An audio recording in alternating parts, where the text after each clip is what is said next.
வணக்கம். திருமலையில் ஏழுமலையான தரிசனம் செய்ய போகிறீங்களா?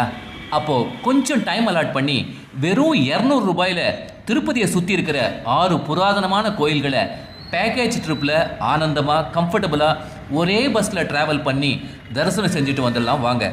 ஆந்திர பிரதேசம் சுற்றுலா வளர்ச்சி கழகம் நடத்துகிற இந்த பேக்கேஜ் ட்ரிப்பு திருப்பதி ரயில்வே ஸ்டேஷனுக்கு எதிர இருக்கிற விஷ்ணு நிவாசத்துலேருந்து ஸ்டார்ட் ஆகுதுங்க.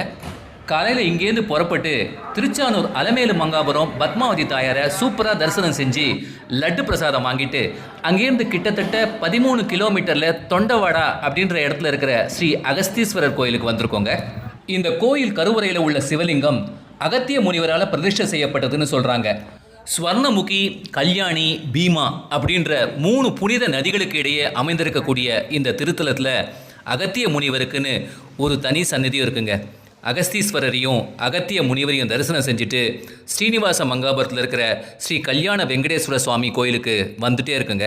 பளிங்கு போன்ற குளத்தின் நீர்ப்பரப்பில் பிரதிபலிக்கும் வெண்மையான கோபுரத்தின் மென்மையான அசைவுகள் நம்மை வரவேற்க புதுமண தம்பதிகளும் நல்லதோர் வாழ்க்கை துணை அமைய வேண்டும் என்று நாடி வருவோர்க்கு அருள் புரியும் கல்யாண வெங்கடேஸ்வர பெருமாளை பக்தியோடு கண்களில் பதித்து ஏழுமலையானின் வளர்ப்பு தாயாம் வகுளமாதாவை தரிசிக்க விரைகின்றோம்.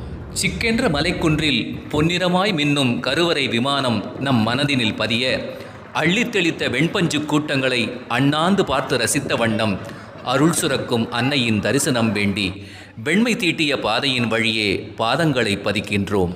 திருப்பதி ரயில் நிலையத்திலிருந்து சுமார் 10 கிலோமீட்டர் தொலைவில் அமைந்திருக்கும் இந்த திருத்தலத்தில் வகுளமாதாவை மனமாற தரிசித்து அன்னப்பிரசாதம் பெற்று இந்த ஆன்மீக உலாவில் 5வது திருத்தலமான கபில தீர்த்தத்தை கண்டு மகிழ்வோம் வாருங்கள்.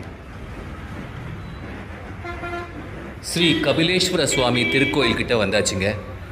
கபில முனிவரோட கடும் தவத்தினை மெச்சி பார்வதியும் பரமேஸ்வரனும் இந்த முனிவருக்கு காட்சியளித்த இடம்தான் இந்த கபில தீர்த்தம். மழைக்காலத்தில் மலையிலிருந்து பெருகும் நீர்வீழ்ச்சி இந்த தலத்தை குற்றாலமாய் மாற்றினாலும் கோடையில் வெப்பத்தின் தாக்கம் குரங்குகளையும் விட்டு வைப்பதில்லை.